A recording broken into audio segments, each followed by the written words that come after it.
नाज़रीन, peoples party पारां अॼु कराची खां इस्लामाबाद ॾांहुं मार्च शुरू कयो वेंदो। नवाब शाह जा जियाला लांग मार्च में शिरकत लाइ पुरजोश आहिनि।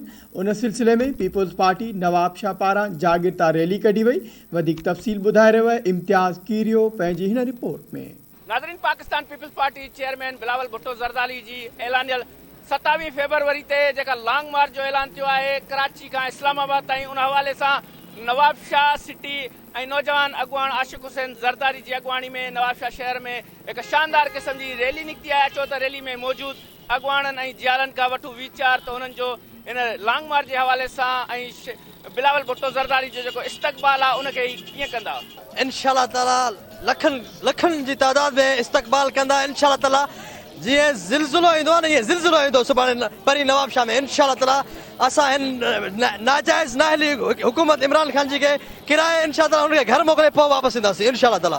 असां जेका वधि में जेका नवाब शाह ज़िलो जेको आहे, नवाब शाह सिटी ऐं नवाब शाह ज़िलो जेको आहे, लॉन्ग मार्च में तारीख़ी पंहिंजो हिसो विझंदासीं हिन ज़ालिम हुकूमरान मां जान छॾाइण जे लाइ।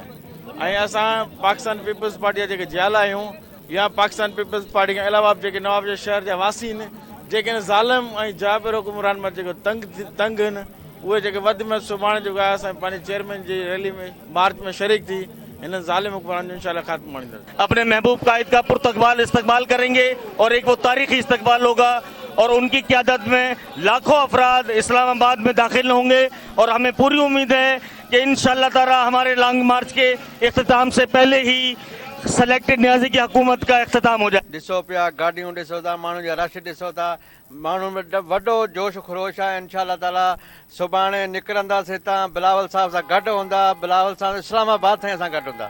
लॉन्ग मार्च जे तयारियुनि जे सिलसिले में अॼु असां प्रोग्राम आहे। इंशाअल्लाह हर ज़िले मां हज़ारनि तादाद में माण्हू ईंदा ऐं इस्लामाबाद पहुची लखे माण्हू जो धरणो हूंदो इंशाअल्लाह। 27 फरवरी ते बिलावल भुट्टो साहब मार्च कढी रहियो आहे, उनजी मोबिलाइज़ेशन जे करे नवाब शाह सिटी मां ही रैली निकिरी आहे। तव्हां जोश ॾिसी रहियो। इंशाअल्लाह 27 तारीख़ ते असां पंहिंजे चेयरमैन सां गॾु ज़रूरु इस्लामाबाद इंशाअल्लाह असां फुल तयार आहियूं। भरपूर असां इस्तक़बाल कंदासीं, भरपूर तरीक़े खां शिरकत कंदासीं। हीअ तव्हां ॾिसो था कि सिटी नवाब शाह जी आवाम, सिटी नवाब शाह जो सदर आशिक़ भाई जी क़यादत में हींअर असां निकिता आहियूं नवाब शाह सिटी में। इंशाअल्लाह अॼु असां में जश्न जो माहौल आहे। तव्हां ॾिसो था असांजे क़ाइद अञा ऐलान कयो आहे, असांजो क़ाइद सुभाणे कराची खां असांजो क़ाइद इस्लामाबाद तरफ़ रवाना थींदो। तव्हां नवाब शाह जे कारकुननि जो ही जोश ऐं वलवलो ॾिसी रहिया आहियो। अञा असांजो क़ाइद पहुतो न आहे।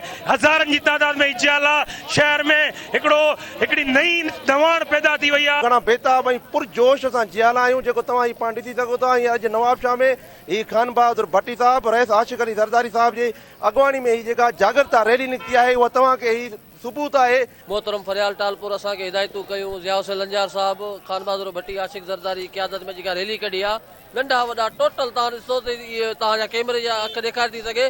नाज़रीन, रैली में मौजूदु अॻुवाणनि ऐं पीपल्स पार्टी जे जियालनि जा तव्हां वीचार ॿुधा। हुननि चयो असां पंहिंजे चेयरमैन जे हर सॾ खे लबैक चवंदासीं ऐं ऐलानियल जेकी मार्च आहे उन में भरपूर शिरकत कंदासीं ऐं न्याज़ी सरकार जी जेकी इहा महांगाई जा जेके जिन खोले छॾिया आहिनि इनखे ज़रूरु भॼाईंदासीं। कैमरामैन